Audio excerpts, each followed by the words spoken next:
magandang araw po sa inyo. Meron po kaming dumating na parcel, tsaka mag-unboxing po tayo ngayon, guys. Yan po yung binubuksan ni Master ay CP holder po. Bumili na po ako ng CP holder kasi po sa biyahe meron po tayong magamit. Hindi tayo mahirapan mag-video-video. CP holder muna, guys, ang kaya ng budget natin. So, low budget pa tayo sa camera, kaya yan muna. Pero quality din naman yun, guys, yung nabili ko. Maganda din po. Hindi po siya mahirap i-assemble. Tignan nyo, guys, na unboxing ni Master. Dalawa pala yun, guys. Yung isa po ay helmet po. Napabili kami ng di oras ng helmet kasi ang nangyari, yung isang helmet po ay naiwan ko po doon sa pinaayusan ko ng motor kasi umuwi po talaga ako, naalala ko wala po akong helmet na dala. So, binalikan natin doon, guys, kung saan po tayo nagpaayos. Ang sabi naman po doon ay wala daw pong may naiwan na helmet. Kaya wala tayong magagawa, guys, kundi bumili ng bagong helmet. Kasi yung ginagamit ko pong helmet ay kay Master na po. Tapos may pupuntahan pa kami.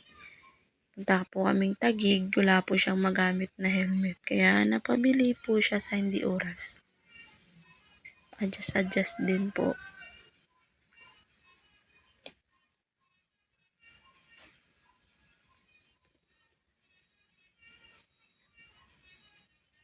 Guys, mahirap pa po siyang buksan.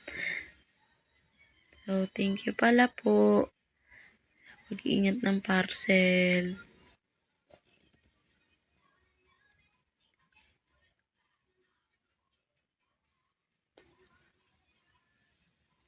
Yan, guys.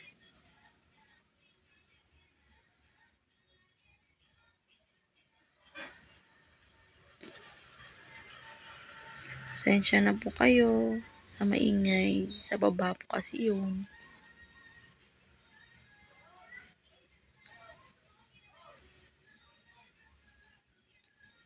Shoutout pala po sa na-brand ng helmet na nabili namin. Baka naman. Yun o. Nahirapan si Master dyan, guys. Kaya yan.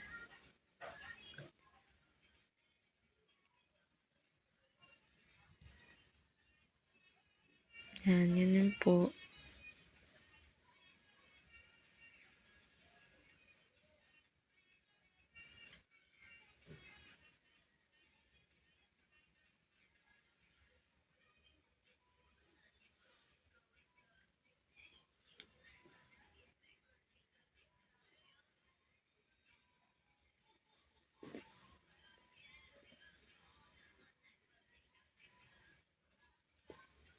Nagandahan pala ako dyan, guys, sa quality ng helmet na po yan. Parang gusto ko pong bumili ulit. Kasi maganda po talaga siya, guys.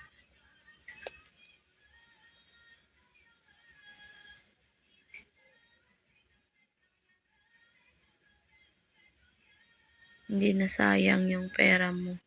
Kasi kita mo naman po yung quality ng helmet na yan, oh. Yun, ang ganda, diba, guys? Yun, oh. Ganda, no? Thank you, guys, for watching.